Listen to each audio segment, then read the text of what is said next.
Bonjour et bienvenue dans l'interview. Aujourd'hui, je reçois Vincent De Wolf. Bonjour. Bonjour. Alors, chef de groupe et maire au Parlement bruxellois et bourgmestre d'Etterbeek. Nous allons parler évidemment de ces émeutes à répétition ou incidents ou débordements, je ne sais même plus comment il faut les appeler. Il y en a eu 3 en 2 semaines, le 11 novembre, le 15 novembre et le 24 novembre. Alors, quelle est votre réaction par rapport à ces débordements graves? Réaction A, le vandalisme fait des émules. Réaction B, c'est manifestement organisé. Réaction C, il faut interdire les rassemblements. Alors, interdire les rassemblements, non.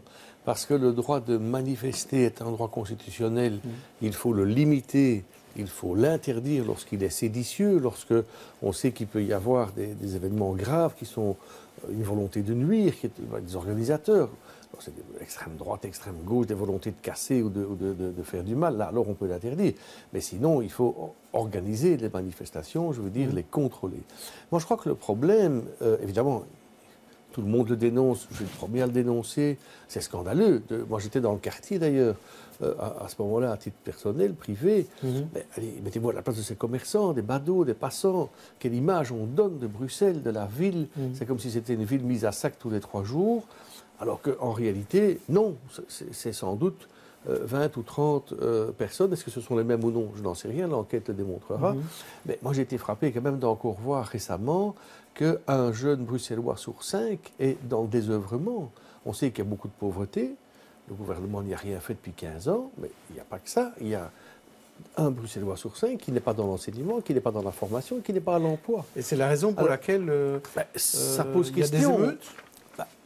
Je veux dire, à partir du moment où vous avez des gens qui sont désœuvrés, ils sont plus fragiles à ce genre de possibilité d'être amenés à faire des actes qui sont tout à fait inacceptables.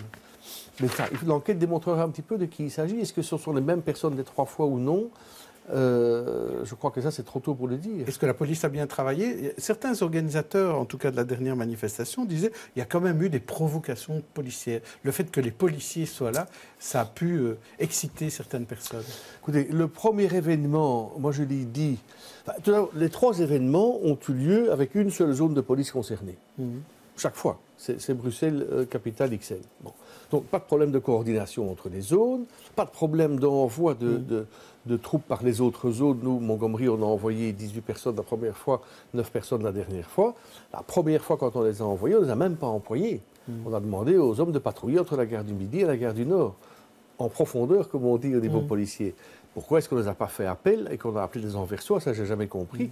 Peut-être y a-t-il une erreur d'appréciation de l'officier qui dirige. C'est une erreur humaine. Ce n'est pas pour ça qu'il faut changer les structures et crier que rien ne fonctionne. En tout cas, pour vous. Non, il y a eu un dysfonctionnement, à mon avis, la première fois, avec le bourgmestre qui était à l'étranger, ce qui est son droit. Mais semble-t-il, il n'a pas délégué ses compétences et il a dirigé les opérations avec son chef de corps par téléphone. Ça ne va pas. Ça ne peut pas. Est-ce que la présence policière forte, est-ce qu'elle peut aussi entraîner elle-même des réactions d'émeutes, de vandalisme? Il faut être raisonnable. Ce sont des matières qu'on connaît bien. Les bourgmestres sont officiers de police administrative supérieure. C'est eux qui dirigent avec l'officier responsable le maintien de l'ordre. On appelle ça aujourd'hui la gestion négociée de l'espace public. Bon.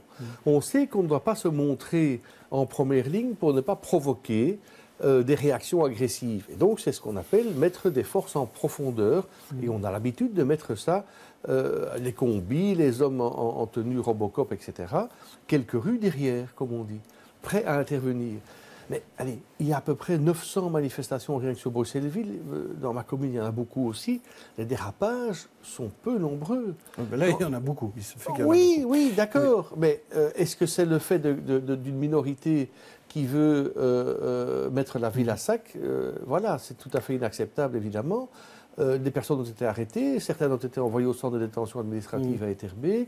J'espère que la justice fera rapidement son travail aussi pour les sanctionner. Alors, Rudy Vervoort réunit demain après-midi un conseil régional de sécurité. Vous en serez comme les autres bourgmestres. Qu'est-ce qui peut se passer en ce conseil régional de sécurité? Qu'est-ce qui peut se passer de différent de ce qui se passe au collège des bourgmestres Disons que le lendemain, la conférence des bourgmestres se réunira avec le même point à l'ordre du jour.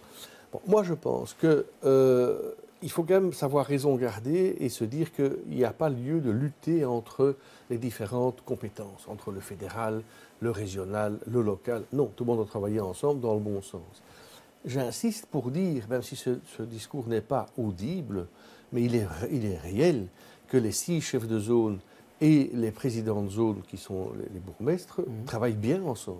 Il n'y a pas d'exemple de dérapage. Il y a peut-être eu une erreur ponctuelle d'un officier, je n'en sais rien, l'enquête le démontrera. Est-ce qu'il ne faut pas une personne qui coordonne l'ensemble, qui est une personne qui peut être le ministre-président, par exemple? Mais c'est le cas aujourd'hui. Donc, il ne faut rien révolutionner pour ça. Tout d'abord, tous les incidents ont eu lieu sur une zone. Oui, ça vous l'avez dit. Oui, mais donc il y a une personne qui dirige, c'est le Gold, c'est le chef de zone ou son représentant à ce moment-là.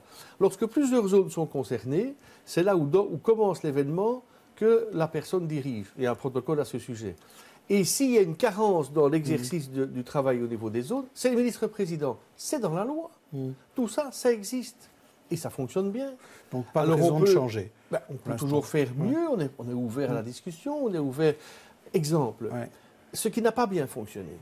Lors de la deuxième ou de la première manifestation, nous avions envoyé des troupes et d'autres communes l'avaient fait aussi, d'autres zones l'avaient fait aussi. Ces troupes n'ont pas été employées parce que l'officier qui dirigeait devait à la fois veiller à l'accueil de cette capacité hypothéquée, comme on l'appelle, et à la gestion des troupes dont il disposait. Et finalement, est-ce qu'il a oublié cette disposition-là? Il a appelé Anvers.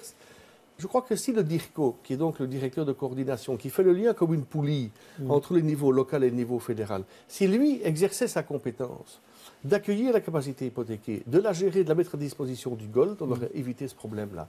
C'est une chose qui est facile à mettre en œuvre, mais je n'ai pas peur de dire que les relations sont mauvaises entre la ville de Bruxelles et le DIRCO, parce que la ville de Bruxelles, souvent, veut tout gérer sans jouer le jeu institutionnel du directeur de coordination. Ça, c'est un point qu'il faut améliorer, à mon avis. Et ce DIRCO, c'est qui? Parce que là, on parle jargon. Alors, on parle jargon. Vous savez que quand Dutroux s'est évadé, on a en un coup réformé la police. On a créé une police fédérale, une police locale. Entre les deux, il y a un homme avec des troupes, avec du personnel. C'est ce qu'on appelle le directeur de coordination, celui qui coordonne le local et le fédéral. C'est sa compétence. À Bruxelles-Ville, on ne lui laisse pas beaucoup d'espace pour le faire. Et ça, c'est quelque chose qui doit s'améliorer. Et quand on parle d'un quartier général à Bruxelles, d'un commandement purement bruxellois, où certains parlent d'une police métropolitaine. Alors, sur le commandement bruxellois, moi, je suis ouvert, on peut voir. Je serai président de la zone en avril et je recevrai à ce moment-là l'ancien général en chef, là, M. Kuckelberg, l'ancien commissaire général, qui fait son étude. On verra bien ce que ça peut donner. Une police métropolitaine, je rappelle que ça a été écarté totalement de la 6e réforme de l'État. Parce que pourquoi est-ce qu'il faut maintenant encore ajouter un échelon? Une police locale, une police fédérale, une police de ville? Alors, il faut le faire à Anvers, il faut le faire à Liège. Non, ça n'a pas de sens. Pour moi, ça n'a pas de sens. Alors, tant qu'on parle de revoir les choses au niveau institutionnel, on va parler de gouvernance, parce que demain midi, c'est un moment important. Oui. Tous les chefs de groupe du Parlement bruxellois vont présenter ensemble 4 textes, je crois, qui vont être déposés et discutés vendredi. Et là-dedans, donc, il y a des textes sur la nouvelle gouvernance. Tout d'abord, il y a une absence. On ne parle pas de décumul intégral dans ces textes-là. Alors, là, il n'y avait pas d'accord entre les chefs. Ce n'est pas une absence. On ne sait pas tout faire en même temps et à la fois.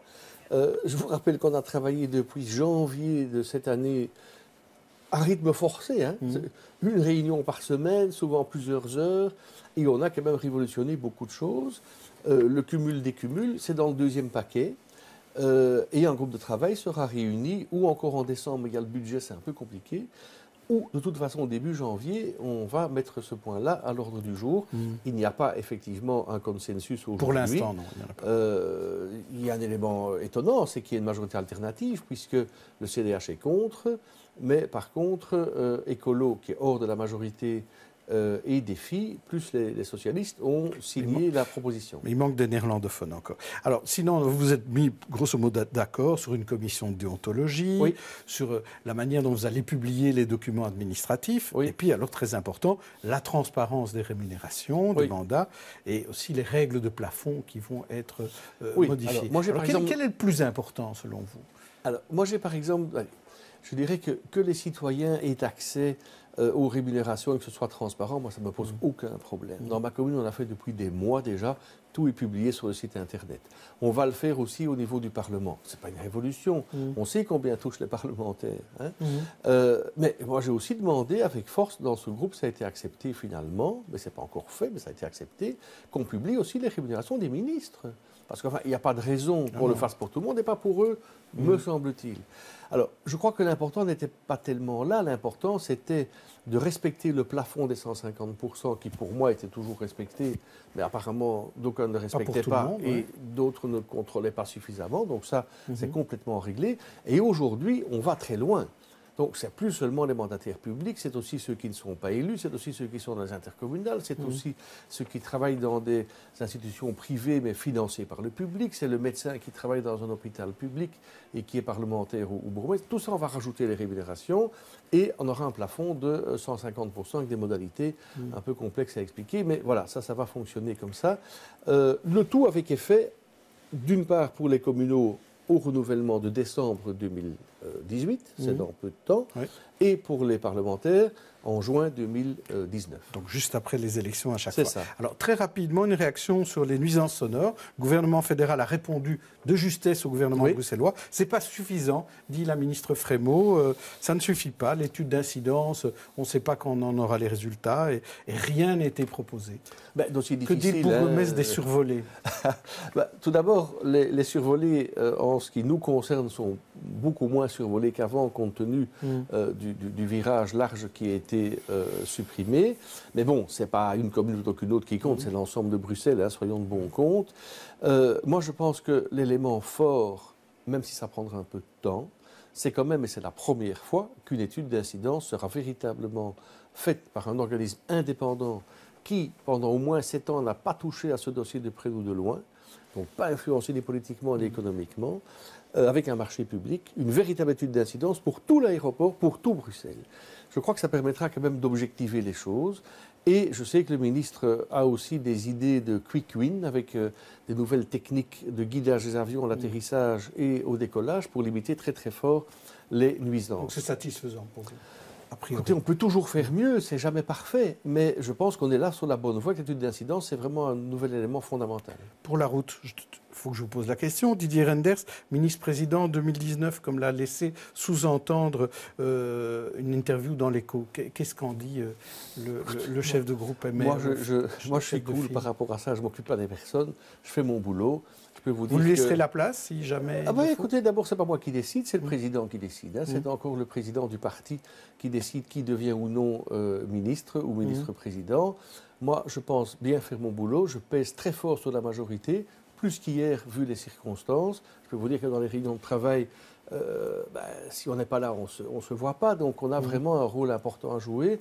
On obtient des résultats. La commission de déontologie, c'est notre texte qui est passé. Écoutez, on va d'abord faire les communales, on va essayer de bien les réussir. Vous avez un bon bulletin, on va voir quel est. C'est pas moi à en juger, mais je le crois. Et alors pour le reste, c'est pas moi qui déciderai, mais je suis très volontaire, très actif et endurant. Voilà. Et candidat toujours à ce poste-là, si jamais c'est possible en 2019. Mais ça, je crois qu'il est trop tôt pour en parler. Je voudrais d'abord bien réussir les communales. J'aimerais que mes amis réussissent bien dans leur commune. Et puis, il sera temps de s'occuper très vite des régionales. Merci Vincent De Wolf. Demain, je recevrai Hervé Doyen. D'ici là, bonne journée, bonne soirée à tous.